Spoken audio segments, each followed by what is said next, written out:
Saturday, August the 15th, 1992, the start of a new season for English soccer and the start of a new chapter for our national game. The FA Premier League was at last to kick off after much pre-season controversy and against the wishes of some of the so-called Big Five clubs. Leeds United had won the last championship of the old First Division after a long title race with Manchester United and had concluded that race with their last away game of the season at Bramall Lane, a game full of excitement for the fans, but the result not going our way. After some ups and downs through that season and talk of United being relegation favourites at Christmas, Dave Bassett and the team battled on and finished a respectable 9th in the league. But the new league was to offer a mix of both the old and the new. BBC's Match of the Day returned, giving fans the chance to see their teams in action on Saturday nights. And Sky Sports gave us the chance to see live soccer on Sunday, Monday, in fact most days of the week if we tuned in, with a different style and a few new faces. But on the field, were things going to be any different? The referees certainly thought so, with their traditional familiar black strip being replaced by a new green outfit, and a new back pass rule that seemed designed purely to confuse defenders and develop the playing skills of our keepers. But what about us, Sheffield United? What changes did we have down at the Lane? Dave Bassett had his Christmas party early to start off the new season in good spirits, and the morale of the squad as ever was excellent. The pre-season photo call only revealed one new signing for the Blades.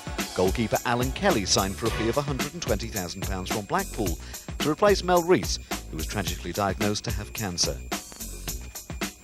Before the start of the season, Brian Deane, rated at £3 million, pledged his future to the club by signing a new 2-year deal, and was of course hoping to press his claim for an England place with a good performance in the first game of the season at home to Manchester United. Ironically, it was the new back pass rule forcing keeper Simon Tracy to exercise a good first touch on the ball that led to the Blades' first goal of their Premier League season. Tracy's long ball was flicked on by Alan Cork. Carl Bradshaw wound up a long throw into the box, and Brian Deane put the Blades ahead with a powerful header from a well-worked set piece.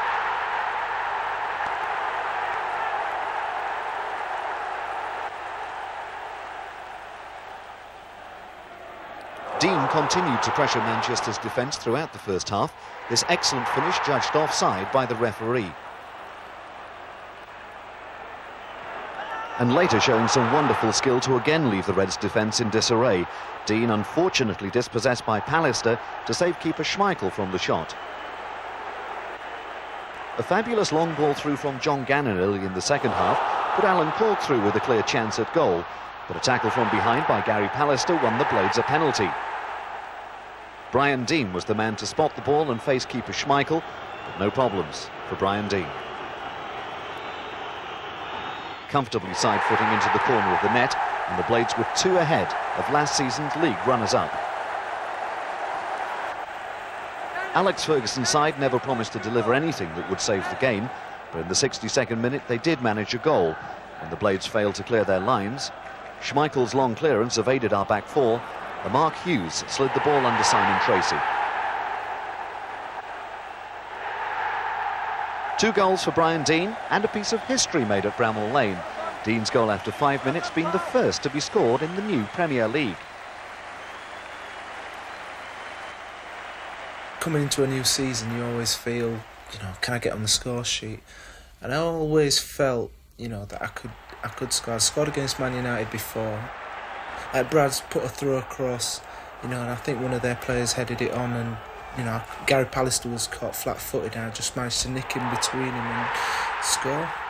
It crossed my mind that it might have been, the first goal of the season, but I didn't realise till afterwards, obviously that was going to be the first goal in the Premier League. Deane added Liverpool to his victims list the following weekend at Anfield. In the 37th minute, David Burrows was caught in 2 minds when Deane suddenly pounced, whipped the ball off his foot and hit an unstoppable drive past the despairing hand of David James. It was no more than United deserved, but in the 43rd minute Liverpool got back into the game when Whelan found Walters and the winger blasted home.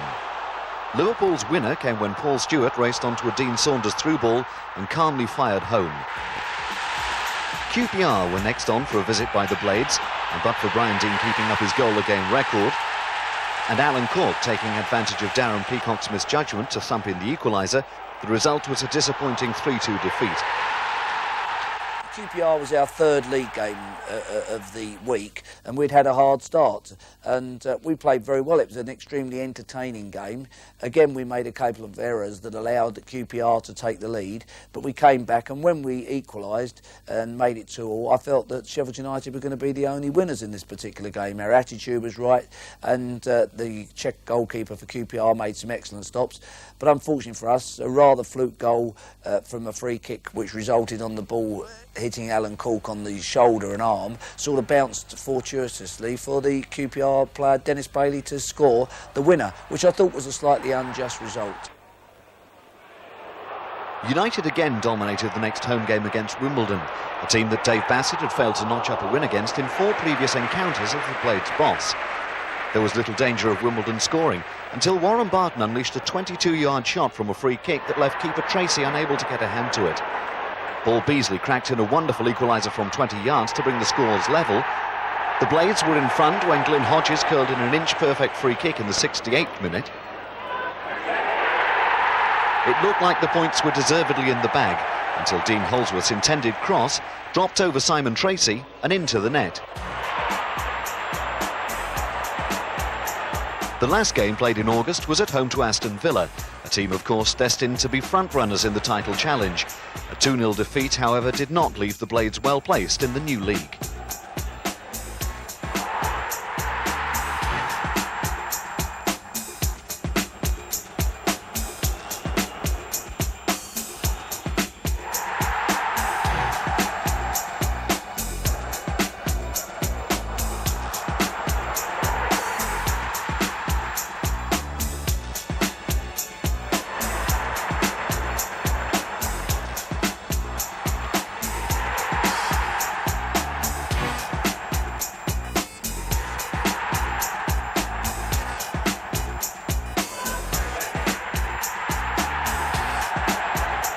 Adrian Littlejohn was the man off his mark early in this quick rematch against Liverpool at the Lane.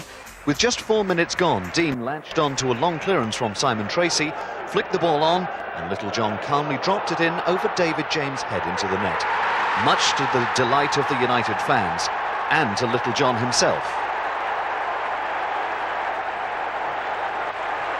Simon Tracy had a fine game and made several excellent saves, this free kick from Walters causing some aerial acrobatics.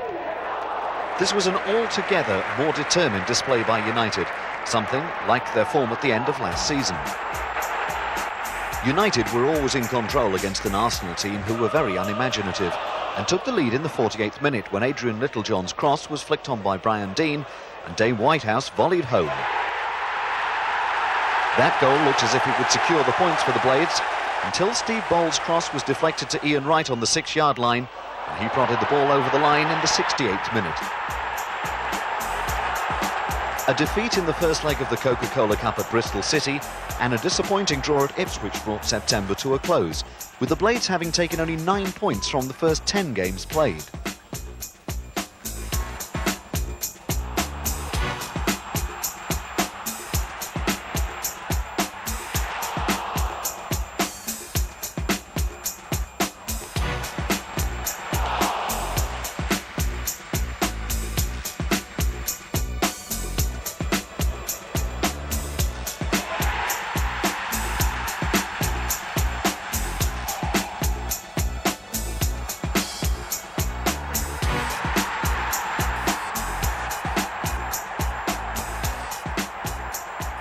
The next game for the home fans against Southampton, being preceded by 2 defeats, made a home victory vital. Southampton was second best all afternoon in this encounter after United scored in the 5th minute when Tim Flowers flapped at a corner by John Gannon and Dane Whitehouse volleyed home.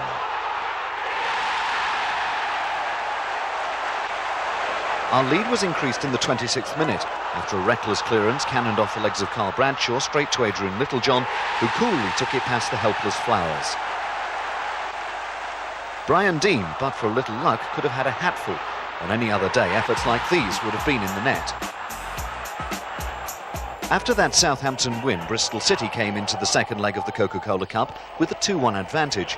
But the Blades got off to the perfect start after only 5 minutes. Goalkeeper Welsh failed to hold a cross from Paul Rogers, and Deane Whitehouse scored from close range. Bristol then shocked the Blades with a goal in the 12th minute. Rob Edwards ran onto a deep cross and sent a volley into the goalmouth, and Andy Cole finished off with a fierce header. With City back in front on goal average, United went ahead again with some neat work, giving Carl Bradshaw a half chance, which he takes superbly.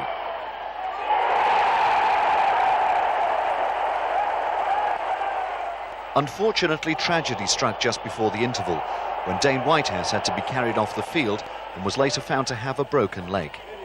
Deane then struck for United in the 65th minute, out-jumping the City defence to meet a cross from Littlejohn and heading home. Deane went on to seal the game by slotting the ball into the net from a nice through ball by Carl Bradshaw. A delighted Brian Deane with 2 in one game after 10 games without a goal.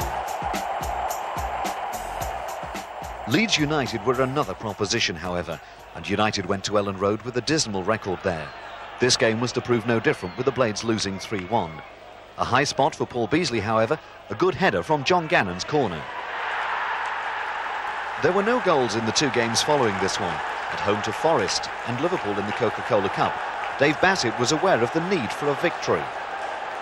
Well, we found ourselves going to Chelsea, where we hadn't had an away victory all season. We'd gained a point at Ipswich, where I felt we should have gained more, and this had followed up after a 3-1 defeat at Leeds and a 0-0 draw home with Notts Forest, and I felt it was time that we got an away victory, and the attitude was right, and I felt that overall we did well, because Chelsea were in a rich vein of form. They hadn't lost for 5 or 6 games, and we deservedly won the game in the end, and it was good to see Brian Deane score a goal and 80 Littlejohn. And the only disappointing factor was that we allowed Chelsea to get back into the game after we'd gone 1-0 up just before half-time. Glyn Hodges was the man who made that 42nd minute goal. He robbed Andy Townsend of the ball and delivered a perfect through ball to Adrian Littlejohn.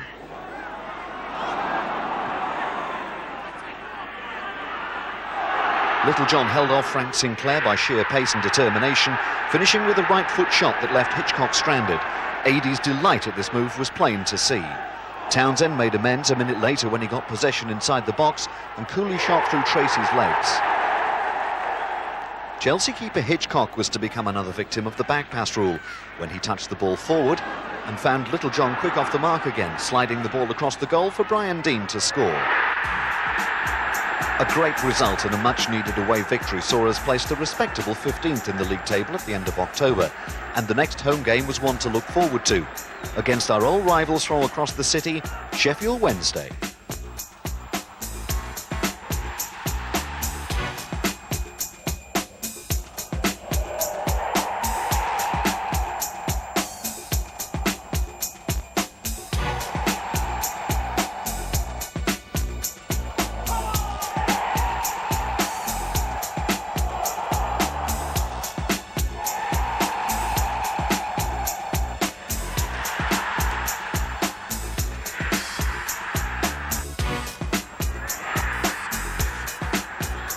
November the 8th was the big soccer day for Sheffield.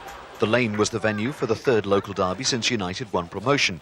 And we all know the previous 2 results. Sheffield United 2, Sheffield Wednesday 0. And as the old joke goes, they were lucky to get 0. And at Hillsborough, Sheffield Wednesday 1, Sheffield United 3. Predictions for this game would be made all over the city. 2-0.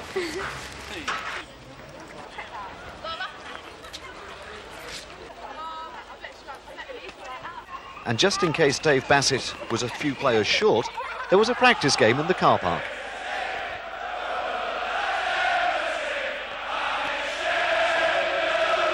It was a carnival atmosphere. For this, the first game from the Lane ever to have been transmitted for a live TV audience by Sky Sports.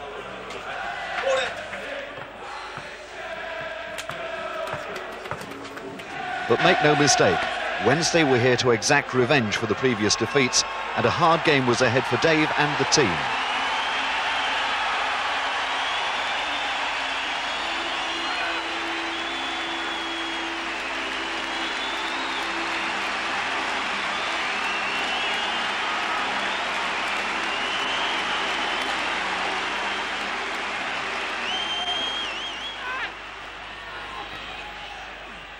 Long throw from Cowan this time.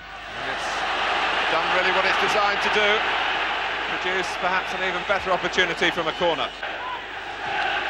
Gale coming in. Oh! It's gone right across the face of the goal, and it's a goal kick at the end of it.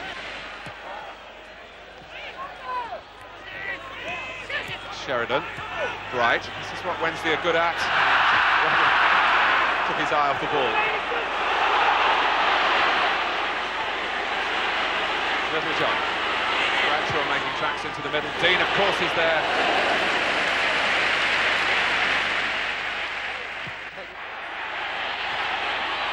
Sheridan is onside, and Mark Bright was moving in with great menace. It was Beasley who slid in. Flicked on by Bart Williams. Bright, great save, Bart Williams from a difficult angle. And Alan Kelly keeping it at 0-0 here. Well, he'll be a happy man, Alan Kelly. That was two fine saves. Up goes Deane! Oh, against the bar! Now Little John. Now Woods. And the monumental presence of Brian Deane in the middle there. Almost tilting this domestic dispute the way of United. Ward. Behind. Well, I can't believe the amount of space he ended up with, Brian Deane. The major aerial threat in this Sheffield side, and watch the space he has. He's about 5 or 6 yards from goal. Look at that, he's up. Chris Wood's totally beaten. Rodgers just holding there in midfield. Deane easing it on and reacting quickly as it came back to him off Nielsen. Rodgers getting into the centre. He's coming for Deane, and it's dropped behind Rodgers. Deane's offside. Well, Wednesday now feeling the strain. Wednesday just can't get hold of it. They can't get hold of it and they can't keep it. And that's why they're having to deal with all this pressure at the moment. Now can Deane get there first? Danny Wilson, like the good professional, the wise old head that he is. A real crescendo of noise now at this corner. Woods doesn't get to it. Oh, it's gone in. Little John says that he got the last touch. I'm not so sure Brian Deane will be too pleased about that. Certainly feel it did hit Adrian Littlejohn. But I think we'll see here, it's Brian Deane's towering header at the back post. And Chris Woods will wonder, should he have stayed where he was? Oh, Little John says it's mine. And it comes. Watch Deane at the back post. Up it goes, down it goes. Yeah, Littlejohn will claim that. I think you might find it might have just sneaked wide. Had Adrian Littlejohn not got his heel in the way. The back heel from the number 9. Here we see it, let's watch this again. Just watch the little touch again. There's the header. Yes, a very definite little back heel. That was going wide. And I think we'll say it's yours.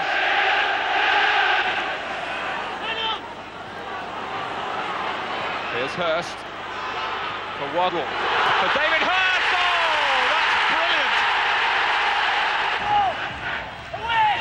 Gannon, Woods got to it. Hodges calling for this one, and it wouldn't go through the forest of legs between him and the Wednesday goal.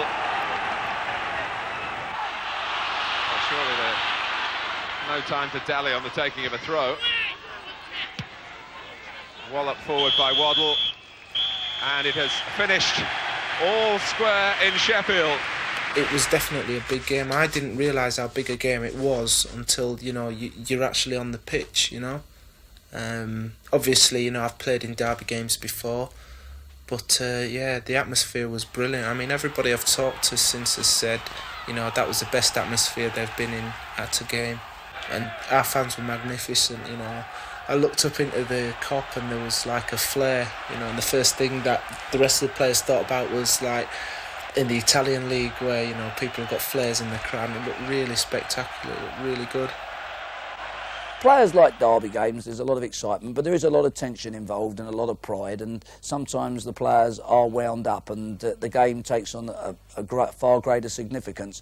And I think it was important for both Wednesday and United this year, after last year's results. The game had a significant importance, and the fact that it was also on Sky Television and the nation could see it added a little bit of extra spice. But I think the atmosphere created by both sets of fans helped the TV spectacle. It was an excellent game in terms, and probably at the end of the day a draw was a fair result, although I must say, after having battered them in the start of the second half and gone one up, I was disappointed that we took our foot off the accelerator and didn't go looking for the second goal, because I think we could have got a second goal, but we sat back and for some unknown reason started to defend the lead instead of trying to add extra goals to it. From the excitement of the derby, a 3-0 defeat in the Coca-Cola Cup at Anfield preceded the league fixture away to Norwich. Deane and Littlejohn had given the then league leaders a severe working over, forcing Brian Gunn into making several good saves in the opening 10 minutes. A cruel piece of luck caused John Pemberton, who played superbly in his first appearance of the season, to turn the ball into his own goal.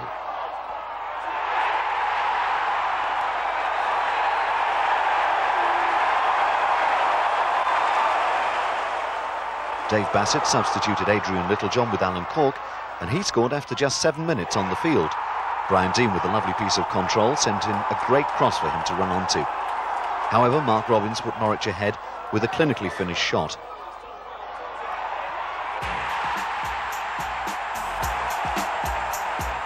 Coventry were the next visitors to the lane, and they went ahead after just 7 minutes when a long kick from Grizovic caught the Blades' defence square, and on-loan striker Mickey Quinn moved onto it and had an easy job slotting it away. United got back into the game after 37 minutes when Paul Rodgers sent a hard cross into the box and Andy Pearce could only turn it into his own net.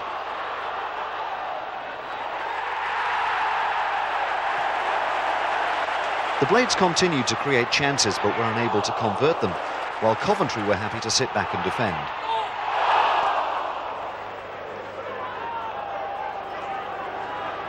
Dave Bassett was very frustrated with the referee after seeing Carl Bradshaw sent off for 2 bookable offences, but when Kevin Gallagher sent Tom Cowans reeling with a clattering challenge, the United manager correctly wanted similar punishment dealt out. So at the end of November, we were to go into the Christmas period with 18 points from 18 games and just 1 place above the relegation zone and 6 hard games to play in December.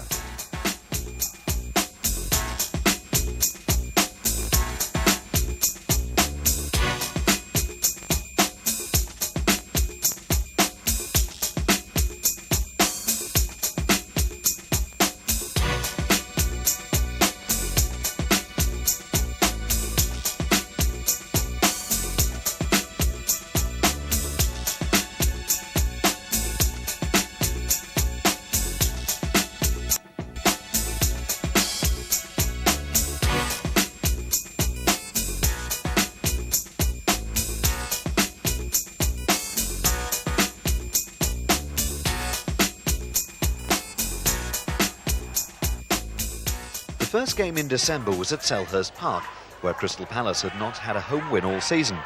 In the first half, United dominated the game, and Brian Deane couldn't believe the referee's decision when his header came off the underside of the post after just 4 minutes.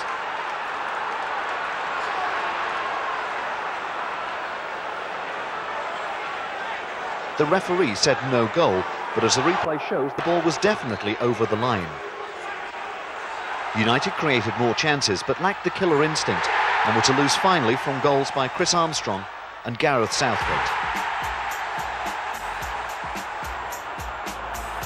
Adrian Littlejohn gave Dave Bassett the result he'd been seeking since October. The first half saw United playing some of their best football of the season, and the overall commitment of the team kept Everton well on the defensive. Littlejohn's goal was the result of a strong header from Brian Deane, which was cleared off the line, for Littlejohn to bundle it over.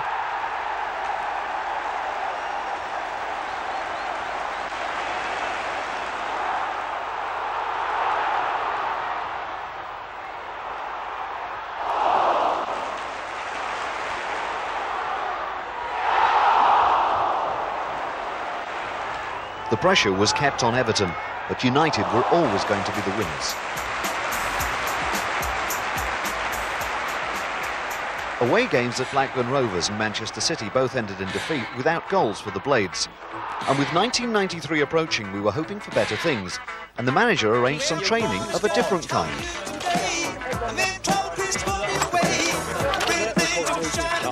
Go! Game's on!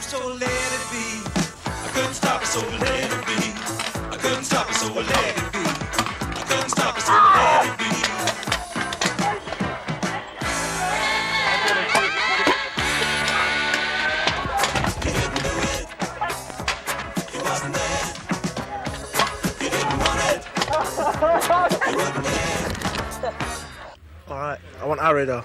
I want Harry. He's on your side, though. I don't care. I want him. Well, to be fair, I was hiding most of the time, but there's one or two lunatics out there. I saw Mel Rees flying through the bushes, and he'd been shot 3 times, and he didn't seem to worry him. Well, actually, I've been hidden. I've had a nice little bush around here, and I haven't been playing at all, so I haven't been hit yet. So I think it's all free for all, and yeah, every man for himself. Try and hit them and let them hit you. It's our turn. We've just defended it, and not very well. So it's our turn to attack it this time, and hopefully we can get our own back.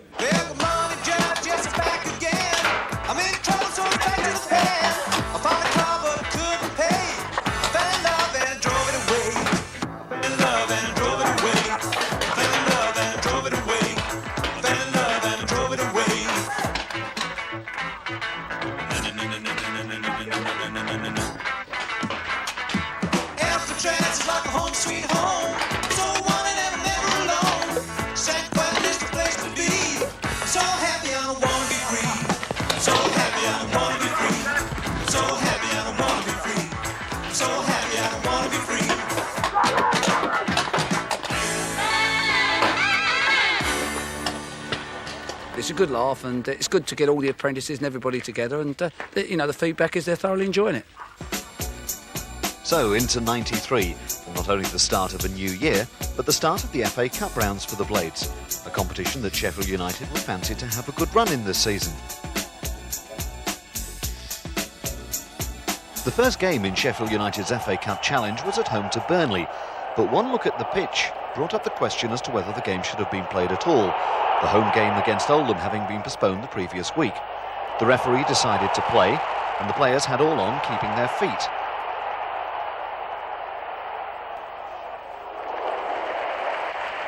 Burnley seemed to adapt to the conditions much better than the Blades and went ahead after 17 minutes. And then after a terrible mix-up between Paul Beasley and Alan Kelly, they went 2-0 up, and that looked to be the end of United's cup run. Deane and Hoyland were brought on for the second half, and the team looked to be playing with much more confidence. Glyn Hodges received a cross from David Barnes after 81 minutes and put a shot inside the post for United's first. This set the game up for a grandstand finish, and Brian Deane put Paul Beasley through with just a minute of the game unplayed. He tapped in the equaliser to leave the Blades Cup chances alive.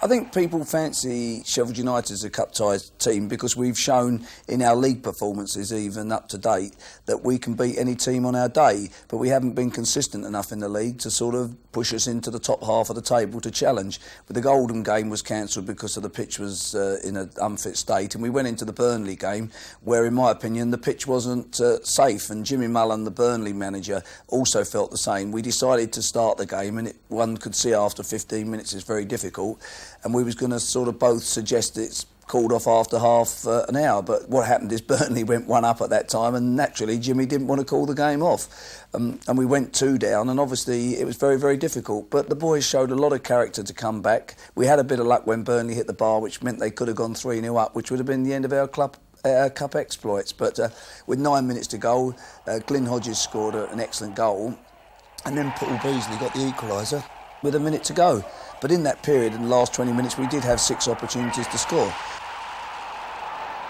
The Arsenal manager George Graham was not pleased to finish without 3 points after seeing his side go 1 up just before half-time.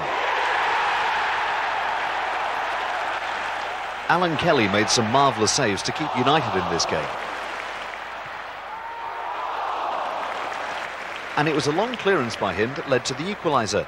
The ball was headed on by Linnigan. Dropped for Adrian Littlejohn to run onto for an easy push into the net.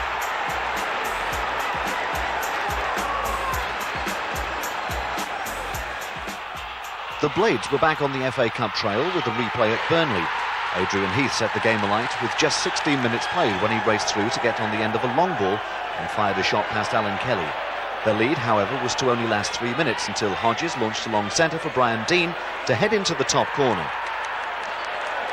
Just 8 minutes later, Adrian Littlejohn provided a nice cross for Deane to head home his second of the night.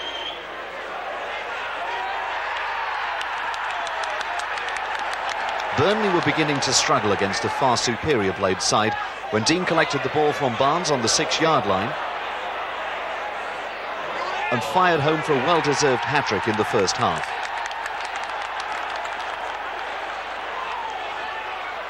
It was Deane himself who provided the cross for Littlejohn to score the fourth.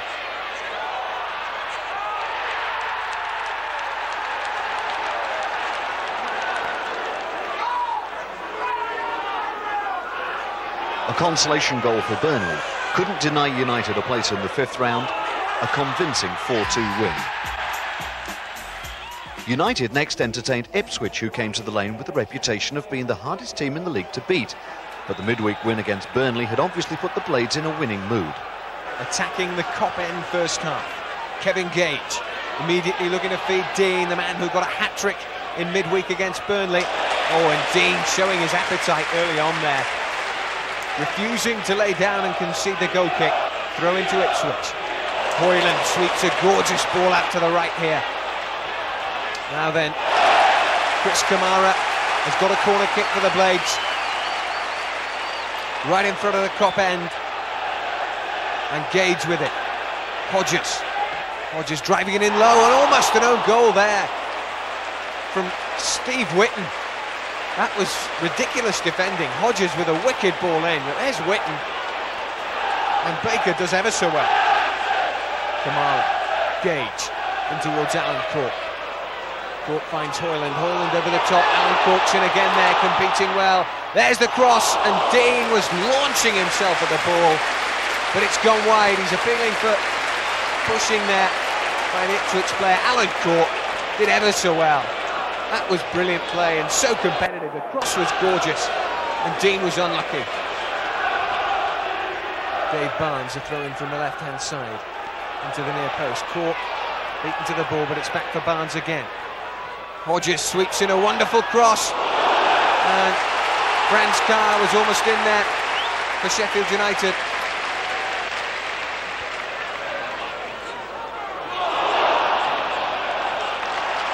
Corner kick for Sheffield United. Hodges cannily letting that run into play and takes the corner, and Franz Carr with it from the left. Right foot swerver. Good header by Beasley, and just not the right direction to trouble Baker in the Ipswich goal. Hodges again linking up with Cork there. Hodges having a wonderful afternoon so far. Oh, and went for goal. Wonderful play by the man. Hodges, well, cross-come shot really, but he almost caught Baker out.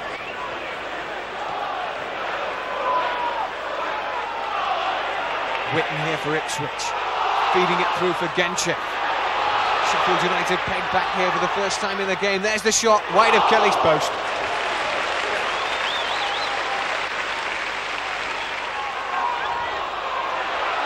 Again, Ipswich pushing forward. Genchev now, left-hand side. In comes the cross, and Kiwomya didn't see it coming. And Glyn Hodges brings the ball clear safely for Sheffield United. Finds Kamara. Chris Kamara, good play out by United. Out to the left now, and Carr. Franz Carr puts the ball in first time. Deane with a header. 1-0 Sheffield United. Brian Deane in the middle of a scoring streak for the Blades. Sensational form at the moment. Hat-trick in midweek against Burnley, and he can't stop scoring. Lovely cross by Franz Carr, and Deane gets ahead of the defender, and that's razor sharp.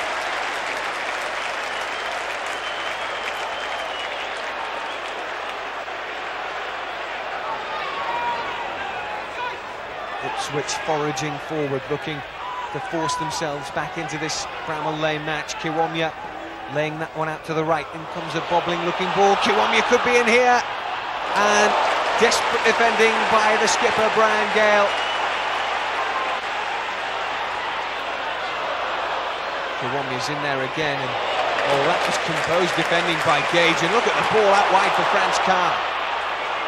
Carr now looks to use a bit of his know-how and pace and strength there on the right. This is good ball. Look at that from Carr. Quality play. Here's Deane now on the right. Fires in a low cross and gets a corner. Hodges with it. From the right, floats it over dangerously. Half away by Ipswich, back in again. Deane's in there. That's number 2. Deane reading Hoyland's header beautifully well. And he's elated. The Cottler related. Chris Kiwomya is. And Sheffield United are in the ascendancy at Bramall Lane. 2-0 against Ipswich. Half cleared there, but Hoyland was charging in with the presence of mind to pick out Deane. And look at the finish. He does miss them from that range. Deane can't believe the form he's in.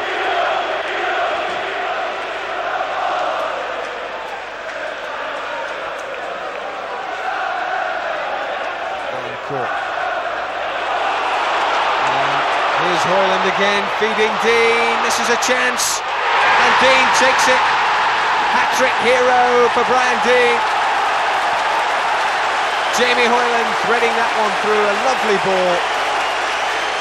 And Sheffield United are in ecstasy.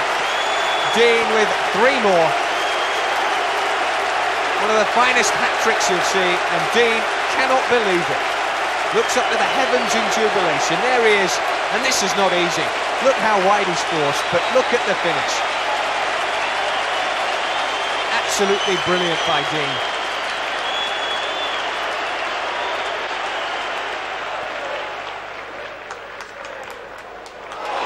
Gale picks out Bryson. First time effort. Oh, and off the post. Brilliant save by Baker. But Bryson there almost made it 4.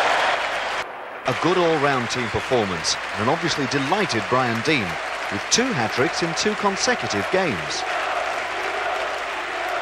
Looking back at the Burnley game, I felt as though it was going to be a good opportunity for me to get back on the score sheet. I mean, I'd been coming close, but you know, after you haven't been scoring for a while, it does play on your mind that you haven't scored, and you lose a bit of confidence. But I realised that as soon as I got 1 goal, it would just be a case of more had come, and that did happen in the game. So I was quite pleased from that point of view. And then 2 days later? Yeah, 2 days later we played Ipswich at home, who at the time had a very tight defence. And, you know, I managed to put 3 in again, which, you know, it was unbelievable couple of days for me personally, you know. I mean, I went from having scoring 7 goals to 13 goals, you know, and I was right back up there with all the other leading scorers in the division, so I was well pleased. The Blades were confidently predicted to dispose of lowly 3rd Division Hartlepool, but there's been an FA Cup tie and things don't always quite go as expected.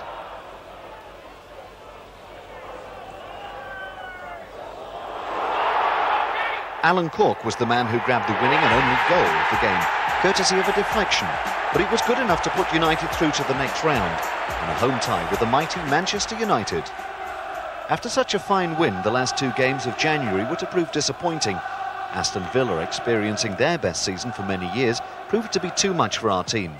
United battled away and eventually paid the price for a few missed chances. Goals from Paul McGrath, Dean Saunders and Kevin Richardson left the Blades with no chance of a result. Brian Deane got on the score sheet when Glyn Hodges got away down the left, and Deane got on the end of his cross to put the ball away. The next home game against Queen's Park Rangers was a complete contrast to the Villa game in everything but the result. United had enough of the play and created enough chances to have won by 5 goals. the corner count of 20-5, showing how much of the play we had. But United were said to be shot shy on the day, and to quote QPR manager Jerry Francis, "If you don't shoot, you don't score," and that about summed it up. Both of their goals being deflections. Jamie Hoyland found the way through for United with a fine first-time drive from 15 yards. But it wasn't enough to give us the points, and that left us with a mountain to climb to improve our league position at the end of January.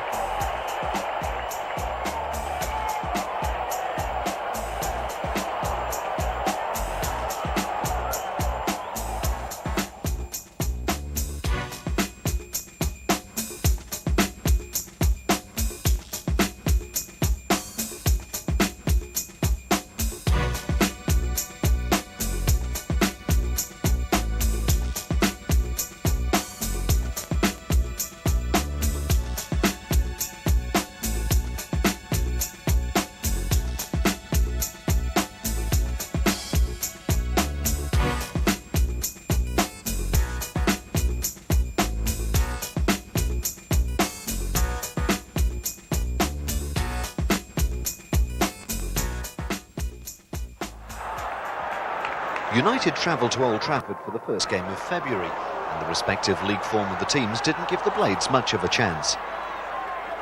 United put up a spirited display, however, and were on the scoresheet after 7 minutes. Franz Carr was quick to take advantage of Gary Pallister's hesitancy and put the Blades ahead. A lead that was kept despite a lot of Manchester pressure until Brian McClare got the equaliser in the second half. A draw looked to be a fair result, until a miss-hit clearance fell to the feet of Eric Cantona for him to shoot home.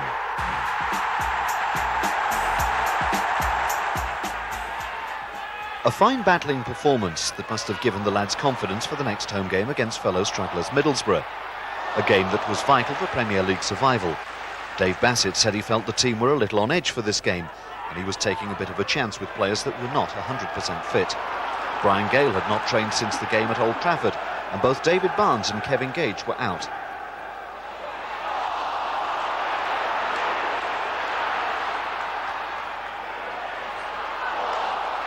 The deadlock of the first half was broken when Franz Carr met a clearance from a Glyn Hodges corner and struck a superb first-time shot through a crowded penalty area.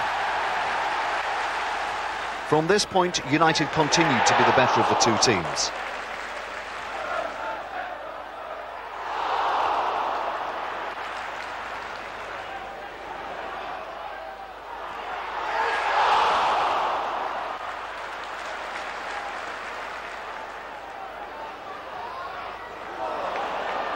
Brian Deane settled the issue in the 60th minute after Adrian Littlejohn caught a through ball from Hodges right on the dead ball line, squared it back for Deane to dip and head home.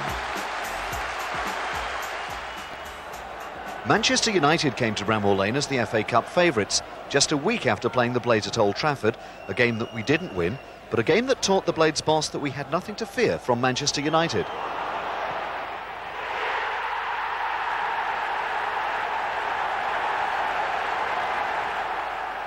I think when we drew Manchester United after beating Hartlepool, it was the tie of the round, and the television people decided to come and watch us, and obviously Manchester United were the favourites of everybody concerned, the bookmakers, etc. We ended up having one of those ironic situations where we found ourselves going to Old Trafford and playing Manchester United a week before. We actually played them in the cup tie, and we went to Manchester United. We played a bit different tactically and played very, very well, and Franz Carr gave us an early lead, and we played very well. And we restricted United considerably, and they found it difficult to break us down, and we did have one or two good chances to add to that, but they equalised with about 20 minutes to go, and soon after that we had a great chance to actually go in front, which we didn't accept. They then got the winner with rather fortuitous. Mitch Ward, who had played extremely well, kicked a clearance away. It hit a United player, went straight to Cantona, who scored. But having said that, Brian Deane and Carl Bradshaw in the last minute could have easily equalised. And it was a good performance away from us on another day. It was well worth a point from our point of view. But I think we were wound up for the cup tie against Manchester United. We altered our play a bit, and we started quite boisterously, but United seemed to settle and didn't show the nerves that we did. And they took the lead through Ryan Giggs, an excellent goal, but we came back very quickly and we scored 2 goals, found ourselves 2-1 in front and played very, very well. And in the second half we had to withstand some pressure, but we're always dangerous on the break. And overall we played very, very well and we knocked out the cup favourites but didn't get much credit for it. Free kick to Sheffield United. They've really packed the penalty area here. Hoyland goes in and it's an equaliser. It's Hoyland. Jamie Hoyland. They're level. 34 minutes. And what on earth happened here in the Manchester United defence? Hoyland's first effort, well, it bounced back onto him really from Schmeichel, Trevor. Well, it's a great free kick, but it's Schmeichel's ball, isn't it? Look, it's coming in bounces.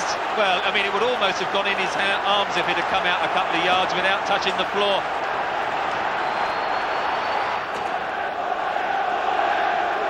Hodges. Carr.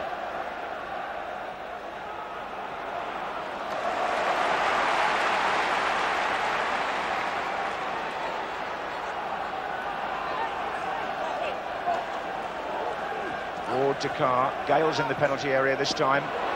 That's Bryson, and there was Gale, not far away from it. Back in again by Hoyland. Gale gets up again. Hodges is there! Oh, it's 2-1! And Glyn Hodges scores the second goal for Sheffield United in the 41st minute. And Manchester United look at each other and just don't know what's happened back there. Lofted up for Brian Gale to head it on, really, and look at the delicacy of the lob by Hodges. This man's left foot is magic. Well, the last person you want it to drop to is Glyn Hodges on his left foot. Could have tried to blast it and panic, but he kept his composure, just dinked it over Schmeichel, who had no chance. Gale coming across to Mark Hughes. Ince. Irwin, Giggs, oh, it's got held back, it's a penalty. Oh, the man lying on the ground held him. It's Charlie Hartfield, I think. It's a penalty. Ince was pulled, look at that, it's Mitch Ward in fact. It's Mitch Ward, number 2, who pulls him back, and there's no question there's contact there.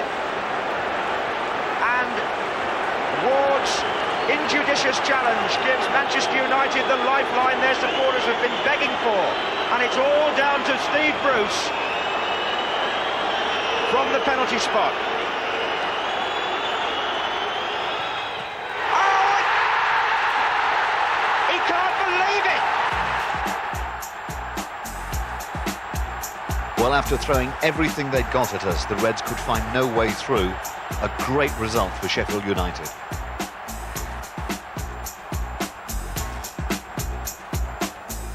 The Cup challenge had to be laid to one side to secure our place in the Premier League, and an away tie against Wimbledon, not a place for the faint of heart.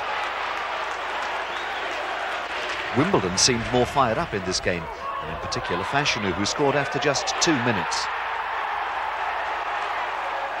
Their second came from a Vinnie Jones throw-in, causing a bit of panic in our defence.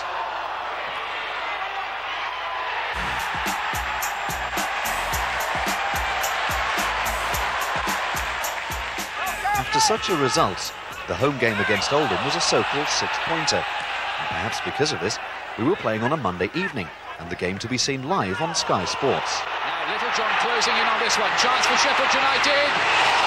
And the idea was right, but not the execution. Marshall out to Adams. Oldham doing plenty of attacking in this opening phase. And the header! Oh! Marshall was so close there, and Kelly got a vital hand to it to palm it onto the underside of the bar.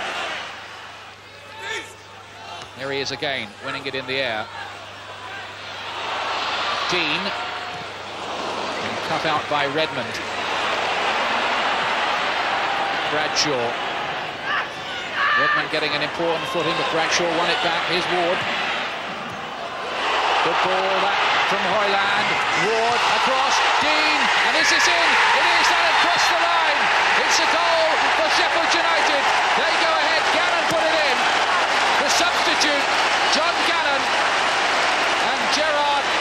tried so desperately to claw that away, but it was way across the line. Well, John Gannon, the goal scorer, but he owes a big thanks to Mitch Swan. Look at the way he plays a lovely 1-2. And Oldham just part here. Adrian Littlejohn does ever so well to keep the ball in play at the back post. And Gerrard just fails to get back in time. Probably the best move of the match. And that little piece of play there, deserving of a goal at the end. Whips it across goal. No one attacks the near post. Everyone's at the back. And Gannon just manages to flick his header into the net. Jobson again in an unfamiliar attacking role. Milligan. And that's worked quite well. Henry's in here, and it drops down for Palmer. And deflected for the goal kick, and that was as near as Oldham have come for a long time. John Gannon, who scored the goal late in the first half that separates these two sides. It could end up being absolutely priceless come the end of the season. Deane's closing in on this again, still dropping around. Bryson's in there. Gerrard wins it in the air. Littlejohn. Just wouldn't come down for Adrian Littlejohn. Eventually had to take it earlier than he would have liked. Enable the defenders to close him down. Another header, oh, flashing just wide of the post from Coward.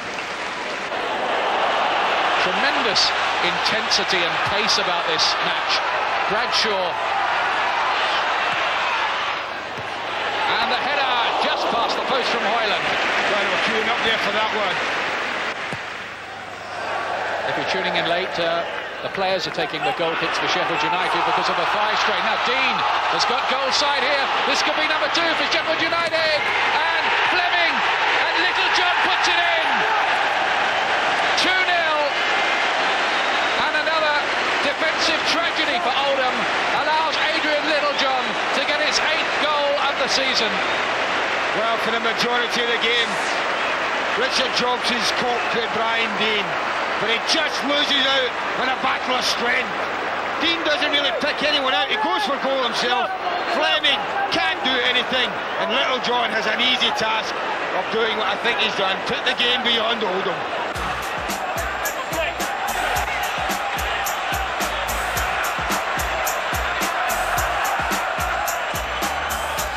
With 3 points from this crucial game, the team travelled to the Dell to take on Southampton. A team that was struggling in the early part of the season, but had rallied to a safe position in the league. Poor defending gave United a mountain to climb after conceding 2 goals in the first 4 minutes of the game. Brian Gale then pulled a goal back for us.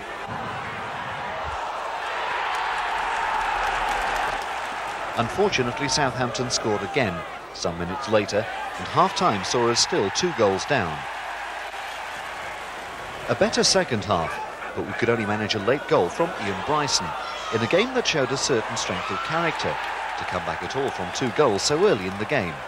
After the Manchester United game, I think for the first time the Cup actually was a distraction in some ways to us, because I felt that our performances were very much Jekyll and Hyde. We had 2 victories against Oldham and Middlesbrough at home by the same score, 2-0, which were somewhat jittery performances, but we did deserve to win both games. But our away performance at Wimbledon was pathetic. You know, we let ourselves down in that performance. That was disappointing. Southampton was a better performance, but we made ourselves a difficult task that we were 2 down very early in that game. And whilst we battled to the end, we couldn't quite get the equaliser because really we'd given ourselves an uphill task. So we hadn't picked any points up away from home yet again. At the end of February, we were still in the relegation zone, with 31 points from the 30 games played, and 12 league games left to maintain our place in the Premier League.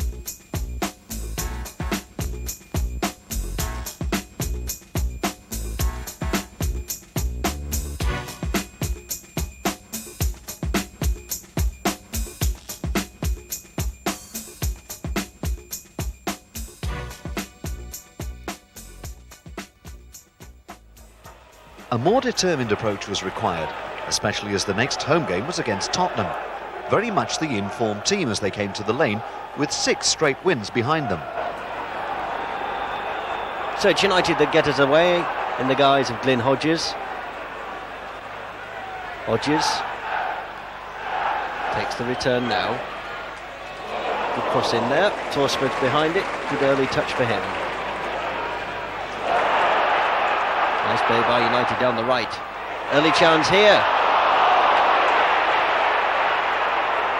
It was whipped in fairly quickly there, and the Tottenham defence, Babbitt in the end doing well to get it away.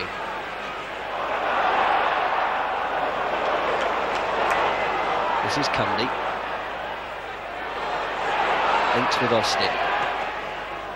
It's a teasing one for the United defence. They've not got it clear, but the shot was poor. And United complained that a man had come offside anyway. The header, though, was not too brilliant. The finish was even worse. Barnes for United. Austin is there for Tottenham, but he's lost out. And that's a throw to Sheffield United, which will be taken here by Hodges. Hodges again from Barnes. And that could be a corner, and is a corner for Sheffield United. Over on that left-hand side. So the United players take up their positions in the penalty area. Hoyland on the line. And it's Hodges to take the corner pick. Short to Carr. He sold the dummy. He's hit that one superbly. And that's a great opening goal for Sheffield United from Franz Carr. And question surely to be asked of the Tottenham defence. Carr took the corner from the short corner, just sent two Tottenham players the wrong way, and Torsford left stranded.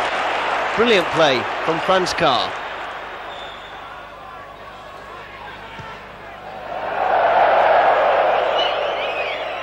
Rather a hit and hope there coming in from Paul Allen. Goal kick to Sheffield United. Kelly positions it, but he's going to leave this one. So it's Pemberton. Knocked on there by Brian Deane.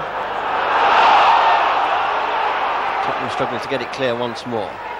Carr, scorer of the opening goal. Comes now to Gage, crosses it in there. Deane bounces away from him. Looks for an option here, and it's bounced in. That's got to go down as an own goal. But who? It looks like Andy Gray. Well, here's our close-up camera. This will give us the clearest indication. Deane crosses it in. Oh, what a super header that was. In the end, I suppose it's off Torsford, but Andy Gray made it. Hodges. That's a great ball from Deane. Not a good delivery back in, and Tottenham try to bring it away once more. Free kick. Torsford to take it when he decides where he wants to position the ball. Andy Gray, the man fouled. So here he comes, the big Norwegian, beaten twice already. Headed back firmly. That was Hoyland, and again Hoyland. And on the right, the lurking Carr. Tackled by Allen. He's given the ball away once more. Gale. Bryson is onside. 1-on-1, and that's it for the Scotsman. And 3-0 Sheffield United. And question surely to be asked of the Tottenham defence there. That was terrible defending. Look, just two men from Tottenham together. Neither of them going to get to the ball. The defence pushed up, but too late.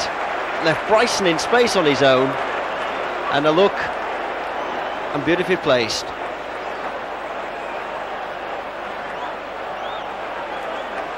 So 3-0 Sheffield United.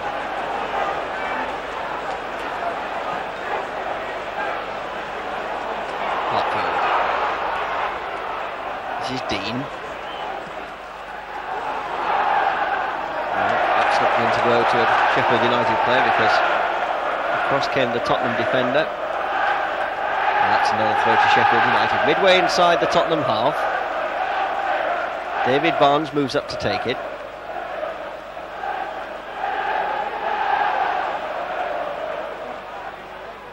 There's Deane running short for him. And this near touchline. He's got the cross in, delivered there. Bryson, he's got two chances and he scored. Bryson was left on his own. Number 4 for Sheffield United. Lovely cross from Brian Deane. And once more, the Tottenham defence not at home. delivered superbly. Bryson here. He had 2 chances to bring it under control and slotted it home for his second of the night.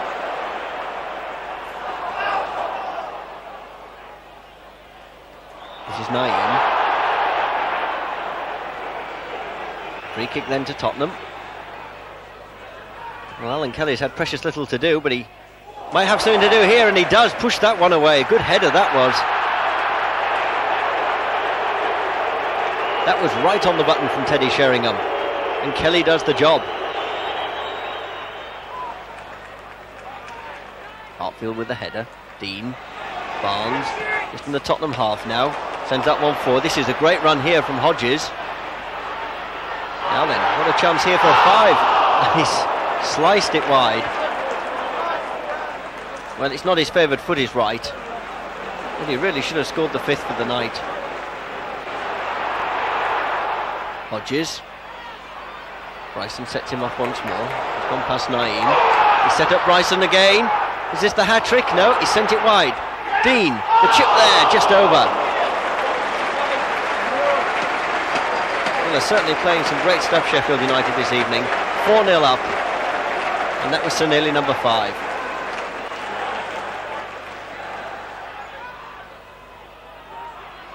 Everton is rather under pressure here, and Tottenham in the second half may have an opening here for Sheringham, which is wide.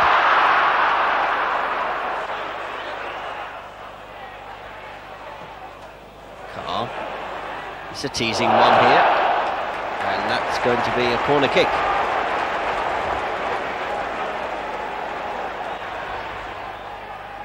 Here it comes. Deane's underneath it. And a chance here, and it's off the line. Paul Allen back there, helping his defence right on the line.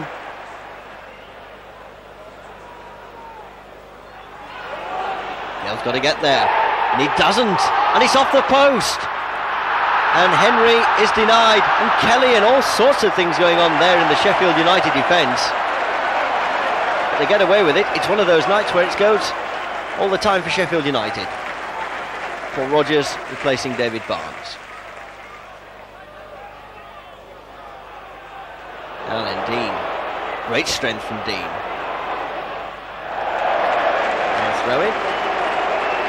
So he trots into a dangerous position in the penalty area. Hodges with the throw. He's got to chase this one down. And the tackles from Austin. And Tottenham again guilty of giving it away just outside their own penalty area. Samways that time. Cross from Hartfield. And it's come to Deane! It was delivered to him on a plate. And Brian Deane says thanks very much. The Tottenham defence tonight has been a shambles. And there's another example of it. But all credit to Brian Deane, he took the opportunity. That was terrible defending. And the culprit that time, Jason Cundy.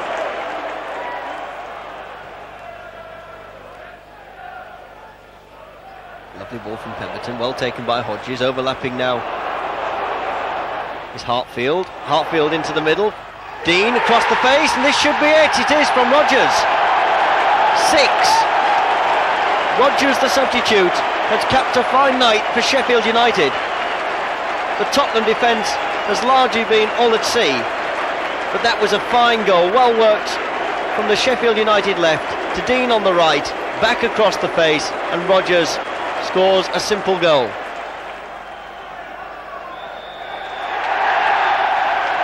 And that's a memorable night in the Premier League for Sheffield United, their biggest win, 6-0. A brilliant game for the Blades against an informed Spurs team, showing that on their day, United can beat anyone. And we gave an excellent performance, and it was sort of one of those vintage performances where all your strikes go in, and we found ourselves 4-0 up. Although Tottenham didn't quite deserve to be beaten 6-0, they could have scored themselves. We certainly deserved to win, and we gave a vintage performance really, which just proved again what a Jekyll and Hyde side we are. That on our day again we can prove to anybody in the Premier League we've got nothing to worry about. But our performances in some away games have shown that we lack that consistency because our away record has been poor. Our position in the league had to be put aside for the next FA Cup tie, away to Blackburn Rovers. The Blades defended well and restricted Blackburn to just a couple of long-range chances. And with the way United played, if they'd gone for a win, they could have perhaps settled the game at Ewood Park without the need of a replay. Dave Bassett was certainly more satisfied with the result than Kenny Dalglish, who was then facing the prospect of playing Wednesday in the Coca-Cola semi-final and United just 2 days later. A 1-0 loss to Norwich at home preceded the cup replay against Blackburn. Unfortunately, we were without Brian Deane, whose presence makes such a difference to the team. And that's a good ball for Little John here, who's in space. Hodges is in the middle, and Little John, and the save. Full length from Mims, and it dropped kindly for Blackburn. Newland Livingston ahead of him, he's going to go it alone. And, oh, at the second attempt, it's claimed by Kelly. Here's this Blackburn corner, and it must be a goal here, and it is! Blackburn have the lead, and it's Livingston who's put it in. Sheffield United push more and more men forward, the greater risk they'll be taking behind them at the back. Correct. Bad play by Blackburn. They lost that coming out on the break there. Now they're back under pressure. First time they've done that for a while. Hodges, another interesting looking cross, Cork's in there. Who scored? And the final touch. Sheffield United are level.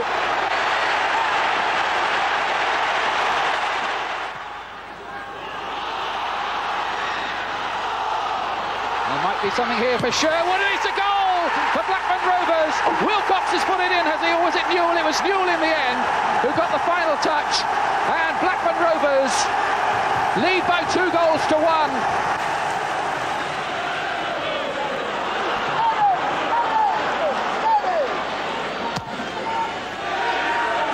Cork here has got round the back. Interesting little cross, and it's a goal! Sheffield United have got another one. Ward's done it again for them.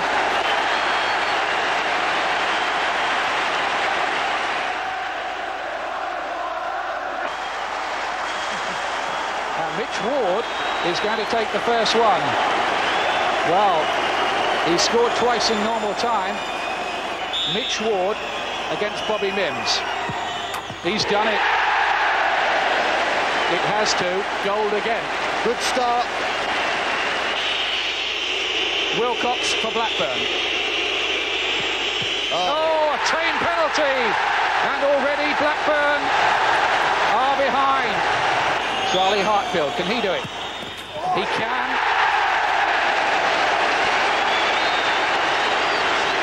Alan Cork, 34 years of age.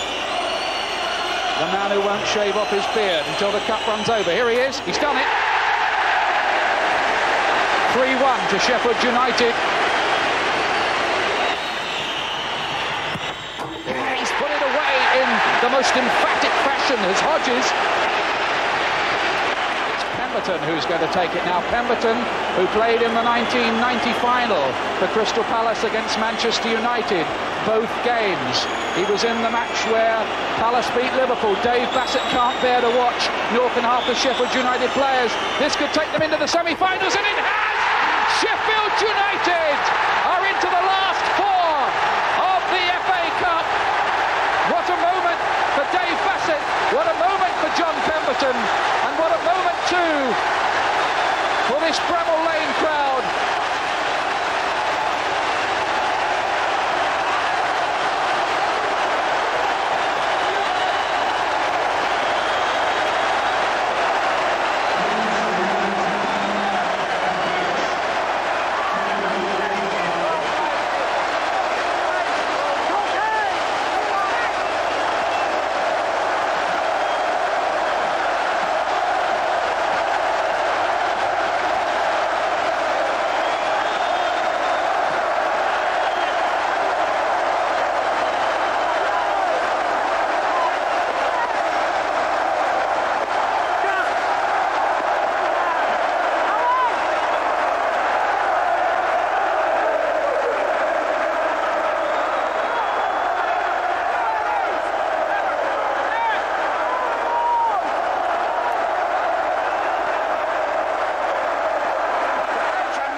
was a difficult night, I thought.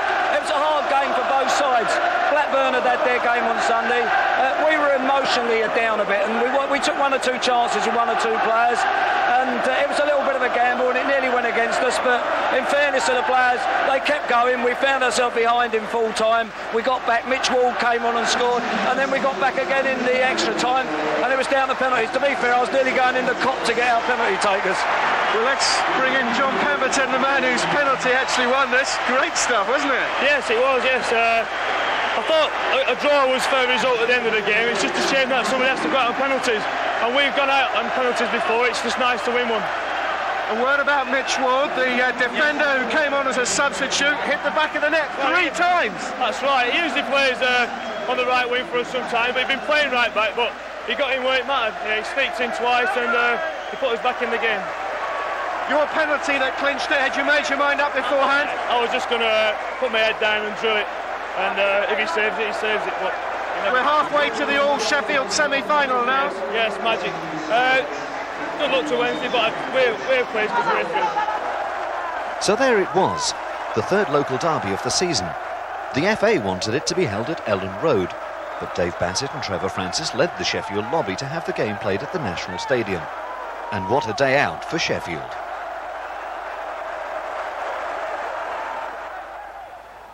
But after all the cup excitement, our position in the league was more important, and that position was not helped any by losing to Crystal Palace at Bramall Lane. Fortunately for us, our fellow strugglers also lost, and we went to Highfield Road to play Coventry City in a vital game.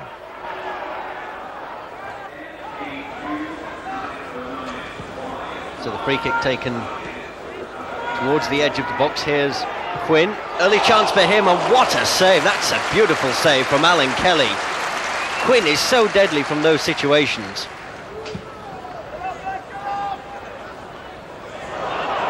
It's Carr. He recovered it. It seemed to roll away from his right foot. Tries again to cross it in. Followed in now, and that wasn't too far away. Good shot there from Sheffield United. Mitch Ward.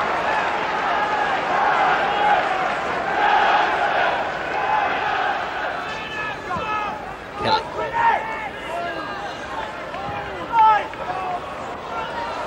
Gone over the head of Pierce. Could come to Deane on his left foot, and Akrizovic gets the knees in the way. And that's all that needs to stop Brian Deane scoring the opening goal.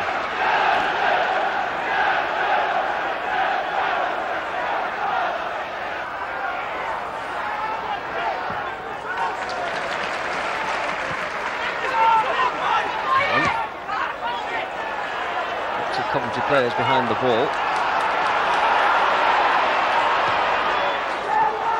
Quinn again. Williams could go all the way. He's got a chance. It's there. The opening goal, Coventry City. Williams striding through the Sheffield United defence.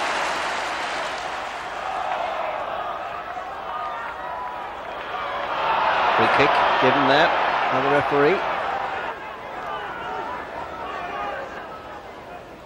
Crossed in by Gannon.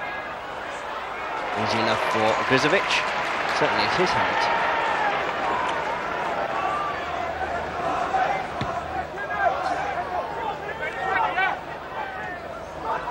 Williams again. Another chance for him. Kelly comes this time. It rolls across the face, and Sheffield United escape, at least for the time being.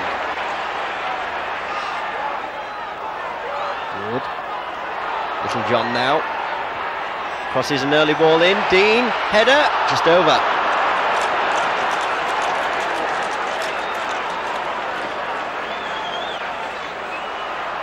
Williams. Cross really testing Alan Kelly, but acrobatically clings onto the ball.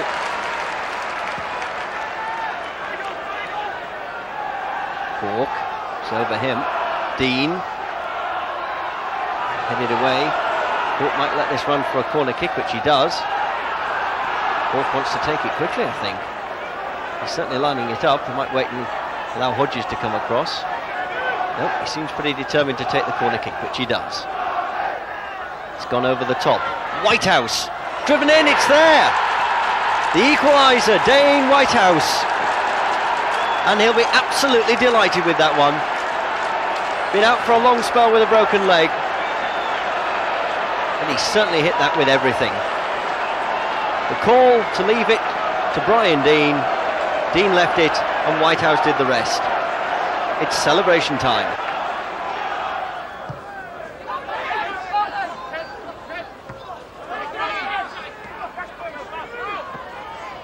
Deane do get a push in the back, and I think the referee agrees with that analogy, and so Sheffield United get the free kick just inside the Coventry half, about 15 yards inside, 10 yards from this near touchline. Cork, Gale, Deane again, and it's there, and Sheffield United have scored an important goal. They've got just one away win already this season, and now they lead. Brian Gale sort of putting it up in the air over the Coventry defenders, and it was enough to invite Brian Deane to the strike.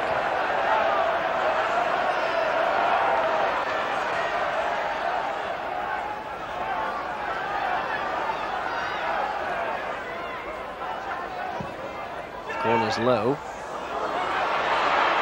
And here's Gin, and Deane sticks a foot out, and that's going to be a penalty.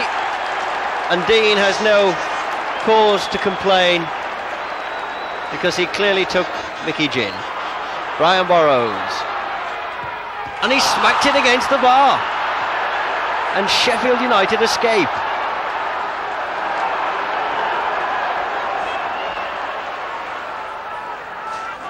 Kelly doesn't want Gale anywhere near him. He sends that one long, down the centre of the park. Littlejohn. Oh, that's a beautiful finish. Adrian Littlejohn returns to the West Midlands and scores a classy goal. Just one touch from the moment it left Alan Kelly's boot.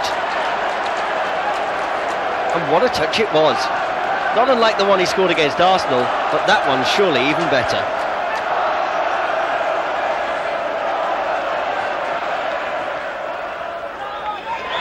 And that's it. That's Sheffield United's second away win of the season. A good victory at Coventry brought March to an end with 8 league games left, 4 at home and 4 away, and a trip to Wembley for an FA Cup semi-final to look forward to.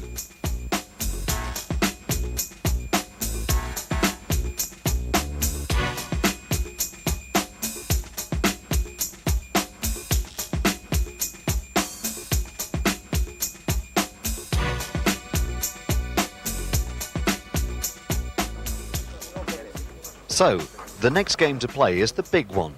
United, Wednesday, and the whole city seem to be going to Wembley. Dave and the team travelled a couple of days before to get a feel of Wembley. Just having a Miranda round, taking it all in.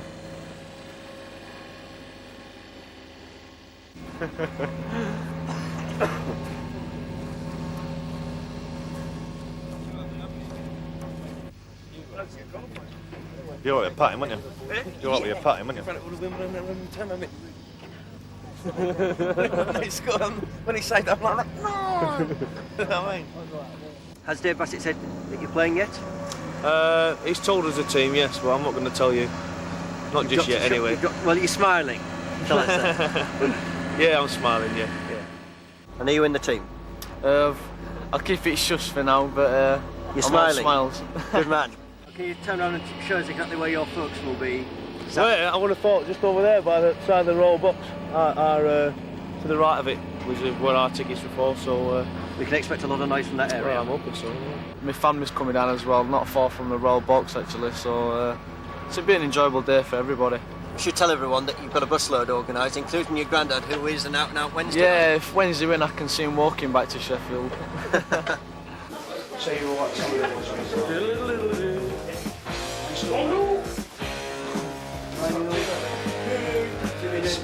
Well, are you going to be cold enough, warm enough? Everyone should ever know, and I should have no one doing it. Yeah, well, in those early days when I first met them, I used to have my own flat. She said, I ain't married you in that place. Guess who just got back today? Them wild-eyed boys that had been away haven't changed, had much to say. but man, I still think them cats are crazy. The boys are back in town, boys are back in town.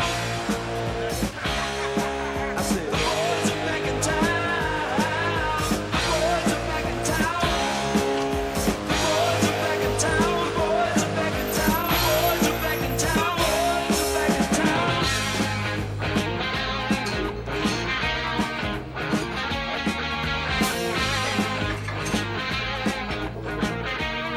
What's in there?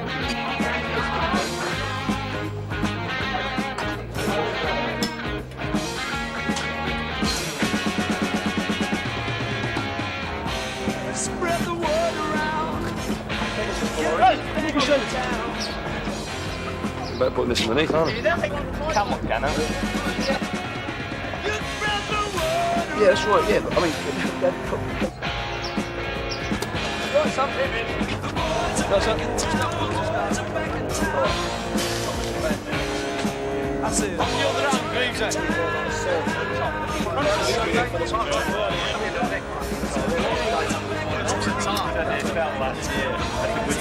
Zeta's lad. Frenchie's got Zeta's lad. 5 wins and 5 starts this season.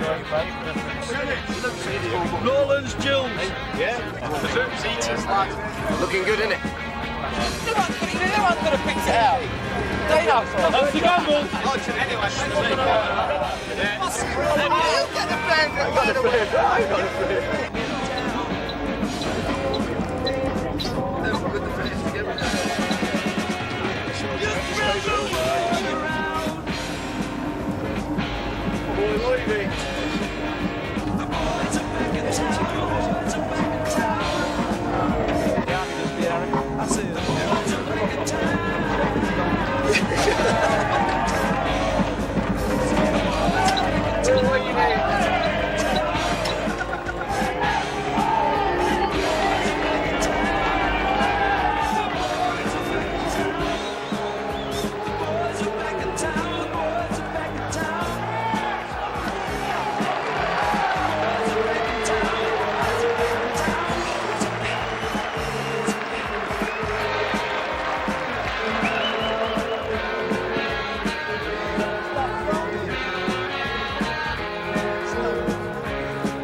One last thought, is the occasion more important than the result as far as Sheffield is concerned? The occasion is very, very important. I want everybody to enjoy themselves.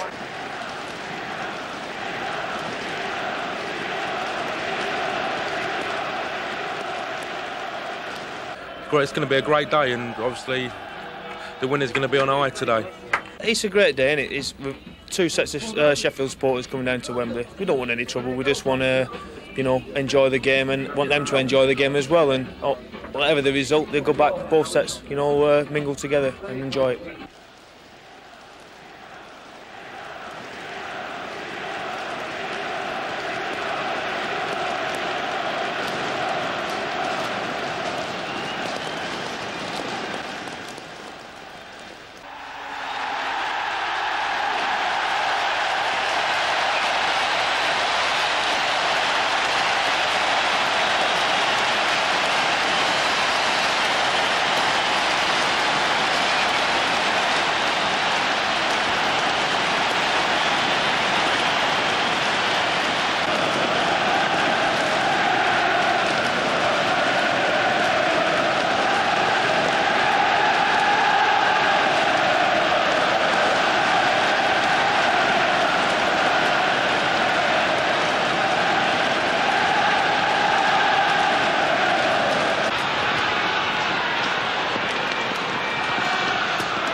And Waddle goes for goal. What a start for Sheffield Wednesday.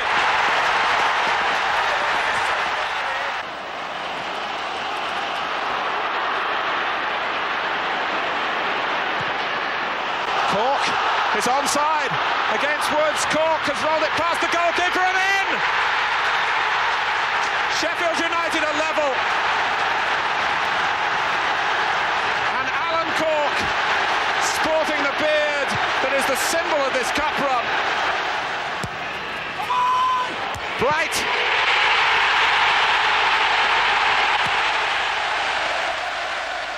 "75,000 spectators. Mostly Sheffield people went to see the game, and unfortunately, it was Wednesday's turn. But on a day like that, it's fair to say that the event was more important than the result, and we could try for our revenge in the forthcoming league game. The league had to be our priority now, and Yorkshire rivals Leeds United came to the Lane, tipped to make this visit their first away win since the final game of last season. But the Blades were in determined mood.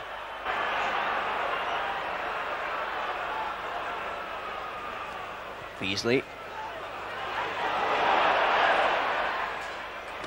And there's a firm challenge coming in from Rodgers. It might break to Deane. His shot. Well, he was closed down in the end and the shot wasn't too brilliant.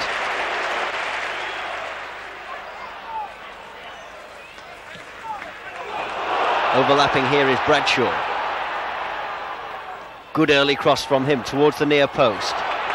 And that's a nice piece of play there. Well played by Dane Whitehouse. Certainly worth the chance.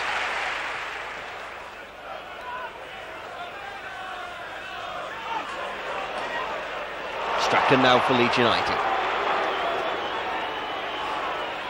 Overlapping is McAllister. Ooh, he certainly had a go with that one. He caught it absolutely right and Kelly had to be alert.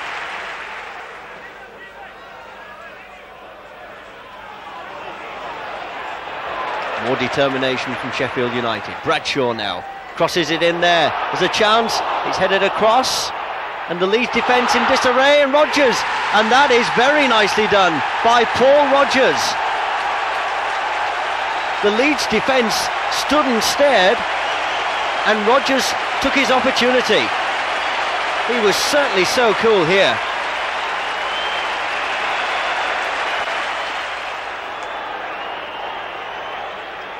Strachan out to his right. There are a number of Leeds players taking up positions in the penalty area, and there's one of them. And Gary Speed has equalised for Leeds United with a lovely little header at the near post.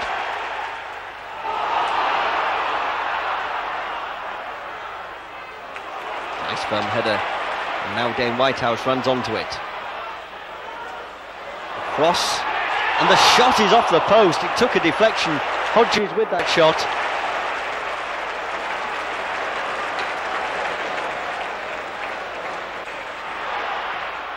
Crossed in there towards the far post. Needs to do just enough to get it out of their penalty area. But it's all United at the moment, and that's a great run. Hodges. Crossed in there. Oh! Well, what do United have to do to score?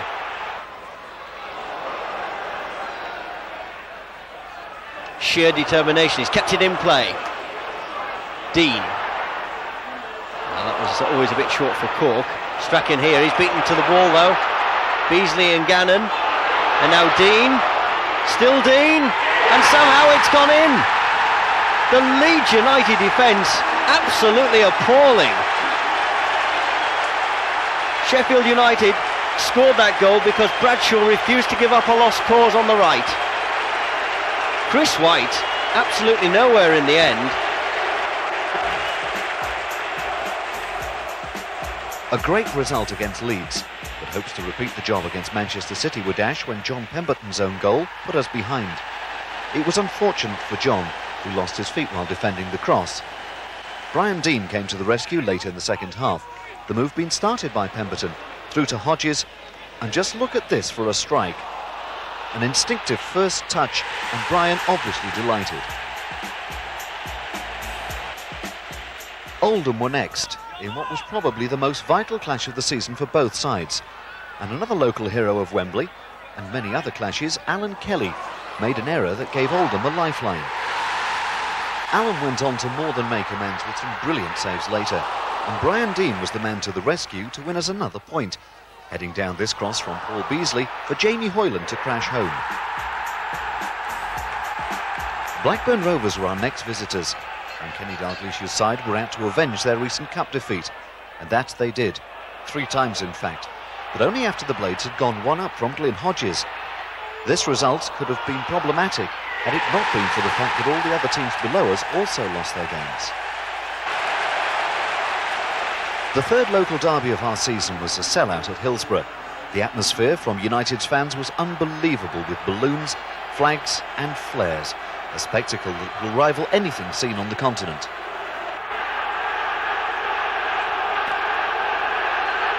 Hodges corner. And tipped over by Woods. Good header that was from Gale. This is Waddle. Waddle has not had the same sort of space he had in the semi, but he's come through here and he's had a shot, and Kelly.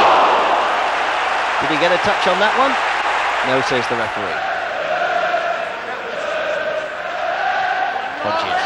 That's a great cross, and Brian Deane has opened the scoring in the derby. 44 minutes gone in the first half, and what a time to score it just before the break. Lovely cross from Hodges and a wonderful finish from Deane. Free kicks from Harks, headed on by Hurst. A chance, in off the post. The result was not the one we could have hoped for, but it did prove that despite the league positions of the two teams, Sheffield derbies were always close-fought affairs, and the point did help in our battle to stay in the Premier League.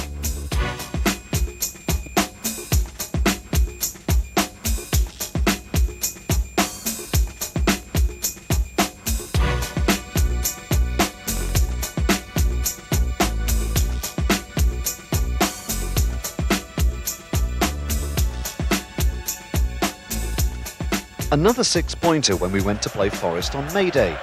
The news that Brian Clough was to retire at the end of the season, and the wave of sympathy for him filling the City ground with Forest fans, but our away support and the team were equal to it. Rodgers, good early ball for Hodges. And still Hodges, it's opened up for him, and that is a top-class finish from a side down at the bottom of the table. But Sheffield United celebrate a glorious Glyn Hodges goal.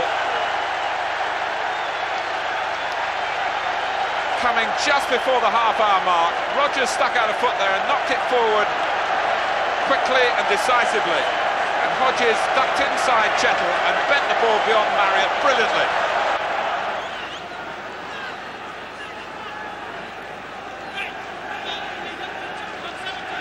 Bradshaw to take this one. Hartfield going for a short ball perhaps.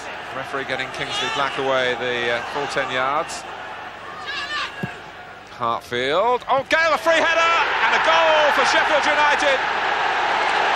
That might be the final nail in the Forest coffin. The signs have been there from the set pieces. And a variation here. Bradshaw to Hartfield, and a deadly cross, a direct downward header. After 73 minutes at the City ground, it's Nottingham Forest 0, Sheffield United 2. Went to Forest on an emotional day when Brian Clough was retiring. I think everybody in the world and his dog wanted Forest to win. There was only a few people in Sheffield and Oldham and Middlesbrough that fancied us getting a result. We went there, gave a very, very professional performance and thoroughly deserved to win 2-0. We came out of that game thinking that Oldham have got to go to Aston Villa next day with 46 points. They were on 40. We felt fairly comfortable. Oldham, to their credit, did marvellously well to win at Aston Villa, which then sort of somewhat deflated us a little bit, because we found that on the Monday that we were going to Everton really needing a result, or else we could have been under pressure in terms of Oldham having to beat Liverpool at home. If we were under any pressure at Everton, it certainly wasn't evident on the night. Horn, part of the engine room in midfield. Picked forward by Preki, and it drops for Cottee. And Gale off the line. We looked to the linesman. The flag stayed down. He was in the perfect position to judge, and staying down too. is the hero for Sheffield United. The captain cleared from Cottee and then collided with the post.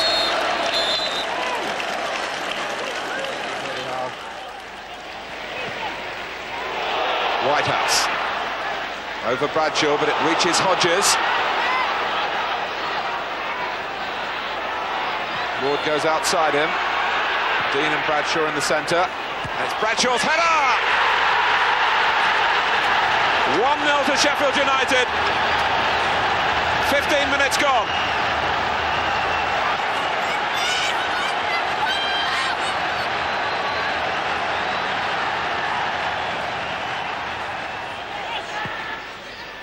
Deane. Oh, Ablett. Penalty. Gary Ablett bringing down Brian Deane. And Sheffield United have their first penalty in an away game for more than 2 years.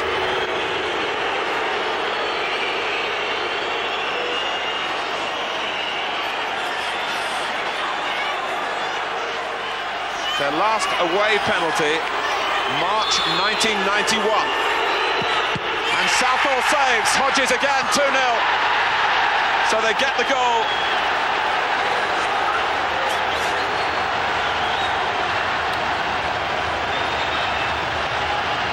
After that great result at Goodison Park, the last home game against Chelsea, and the fans were in for a great display to finish off the season.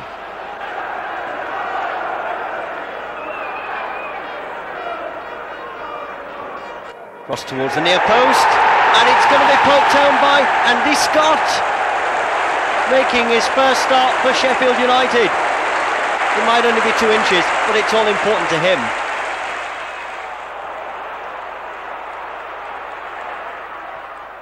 Into the middle once more. It's gone through everybody. Might come to Rodgers, and that's a cool finish.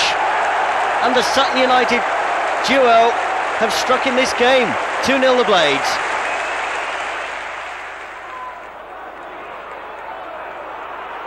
Deane into the Chelsea half now. It's a dangerous looking cross, because here in a lot of space is Whitehouse. The Chelsea defence nowhere, and Whitehouse happy to enjoy the carnival atmosphere.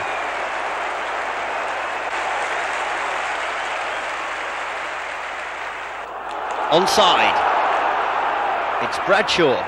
He scored against Everton in the week. He crosses this one in here, and Whitehouse has scored his second with a header. He looks so sharp. And 4-0, and what a way to end the season.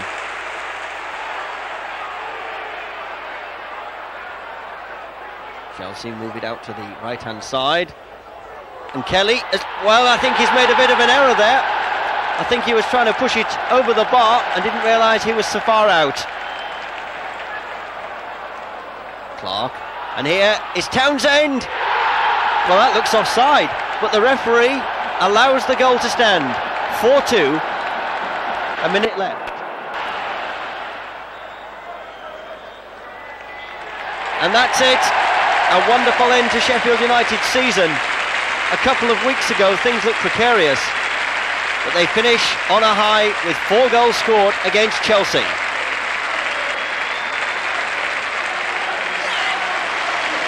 After such a fine finish to the season, the delight of the fans more than evident after the game, hoisting Dave high on their shoulders.